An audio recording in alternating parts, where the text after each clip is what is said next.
కర్ణాటకలోని ధర్మస్థలం శ్రీ మంజునాథ ఆలయం గురించి మనందరికీ తెలుసు. ఇది భక్తులకు ఆధ్యాత్మిక శాంతిని మరియు మనశ్శాంతిని ఇచ్చే ఒక పవిత్ర పుణ్యక్షేత్రం. అయితే ఇటీవల కాలంలో ఈ పుణ్యభూమి ఒక భయంకరమైన ఆరోపణకు కేంద్రంగా మారింది. ఎవరూ ఊహించని విధంగా కొందరు మహిళలను అత్యాచారం చేసి దారుణంగా హత్య చేసి వారి మృతదేహాలను ఈ పవిత్రమైన ధర్మస్థల భూమిలోనే ఖననం చేశారు అనే నిజాలు వెలుగులోకి వచ్చాయి. అయితే జూన్ 3న ధర్మస్థల పోలీస్ స్టేషన్ లో ఒక అనామక వ్యక్తి తాను ఆలయ పరిచర్యలో 1995 నుంచి 2014 వరకు పారిశుద్ధ్య కార్మికుడిగా పనిచేశానని చెప్పాడు. చేతిలో ఒక ఫిర్యాదు లేఖ మరికొన్ని అస్థిపంజర ఫోటోలను పట్టుకుని అతడు ఒక భయంకర రహస్యం బయట పెట్టడానికి పోలీసుల దృష్టికి తెస్తూ వివరాలు వెల్లడించాడు. 1998 నుంచి 2014 మధ్య కాలంలో దాదాపు 100కు పైగా మహిళలు, అందులో కొందరు పాఠశాల విద్యార్థులు అత్యాచారానికి గురయ్యి హత్య చేయబడ్డారని అతను ఆరోపించాడు. ఆ తరువాత వారి మృతదేహాలను ఈ పుణ్యభూమిలోని సమీప గ్రామం పరిధిలోని మృదువైన నేలలో రహస్యంగా ఖననం చేశారని వెల్లడించాడు. తన ఫిర్యాదులో అనేక మృతదేహాలపై దుస్తులు లేకపోవడం, కొంతమందిపై లైంగిక దాడి, గాయాలు వంటి భయంకర సాంకేతికాలు ఉన్నట్లు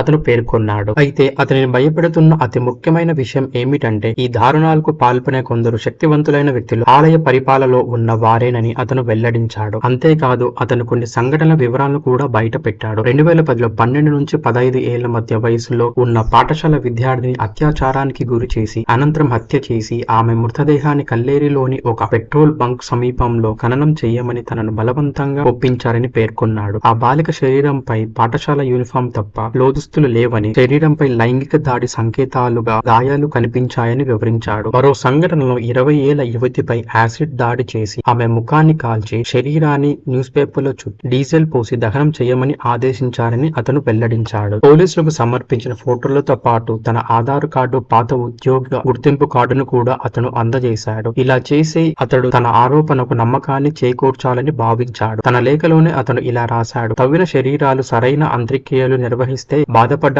ఆత్మలు శాంతి పొందుతాయి. నా పాశ్చాత్తాప భావన కూడా తగ్గిపోతుంది. మరణించిన వారు గౌరవప్రదమైన వీడ్కోలు అర్హులు అని నేను నమ్ముతాను అని రాశాడు. ఫిర్యాదు చేసిన వారం తర్వాత జూలై 13న అతను కోర్టుకు హాజరయ్యాడు. తల నుంచి పాదాల వరకు దుస్తులతో పూర్తిగా కప్పుకొని కేవలం కళ్ళ భాగం మాత్రమే కనిపించేలా ఉండగా పోలీసుల రక్షణలో నిలబడి తన ఆరోపణకు ధృవీకరించేందుకు సిద్ధమయ్యాడు. కోర్టులో అతడు చేసిన ప్రకటనల ప్రకారం 1998 నుంచి 2014 వరకు 100కు పైగా మహిళలను హత్యకు గురయ్యారని, యజమాని ఆదేశాల మేరకు వారి శరీరాలు పవిత్ర స్థలంలో ఖననం చేశారని అతడు వెల్లడించాడు. తాజా ఆరోపణలు వెలుగులోకి రావడంతో ఇలాంటి సంఘటనలు, పాత కేసులు మళ్లీ చర్చనీయాంశంగా అయ్యాయి. 2012లో 17 ఏళ్ల విద్యార్థిని సౌజన్యపై జరిగిన అత్యాచారం హత్య కేసు ఇప్పటికీ పరిష్కారం అయిందా లేదా అన్న సందేహాలు ప్రజల్లో కొనసాగుతూనే ఉన్నాయి. ఆ కేసును విచారించేందుకు ఏర్పాటు చేసిన ప్రత్యేక దర్యాప్తు బృందం SIT పై తీవ్ర విమర్శలు వచ్చాయి. కొన్ని కీలక నిందితులపై విచారణ జరగకపోవడం, సాక్షులను సముచితంగా సేకరించకపోవడం, స్థానిక పోలీసుల నిర్లక్ష్యం వంటి ఆరోపణలు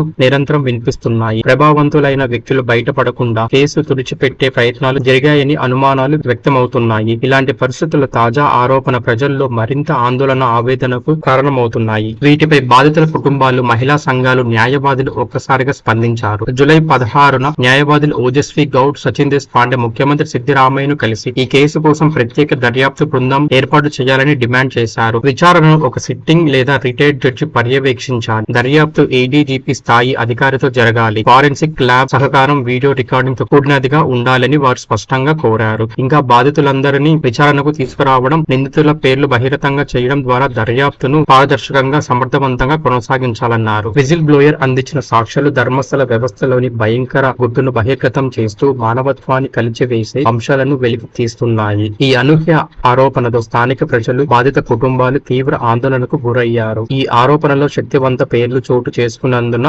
నిజాన్ని వెలికి తీయాల్సిన బాధ్యత మరింత ప్రాముఖ్యతను సంతరించుకుంది. ప్రజల ఆకాంక్ష ప్రకారం ఈ ఘోర ఘటన వెనుక వాస్తవాలను వెలికి తీయడంలో పక్షపాతం లేకుండా మరియు లోతైన విచారణ ఒకటే సరైన మార్గం అని భావిస్తున్నారు. ఇన్ని ఆసక్తికరమైన వీడియోల కోసం దినకర టాక్స్ ఛానల్ ని సబ్స్క్రైబ్ చేసుకోండి. పక్కనే ఉన్న బెల్ నోటిఫికేషన్ ఆన్ చేసి పెట్టుకోండి. అప్పుడే మా కొత్త వీడియోలు మీకు వెంటనే తెలుస్తాయి. ఈ వీడియో మీకు నచ్చినట్లు అయితే దయచేసి లైక్ చేయండి. మీ స్నేహితులు, కుటుంబ సభ్యులతో షేర్ చేయండి మరియు మీ అభిప్రాయాన్ని కామెంట్ రూపంలో తెలియజేయండి. మళ్ళీ కలుద్దాం.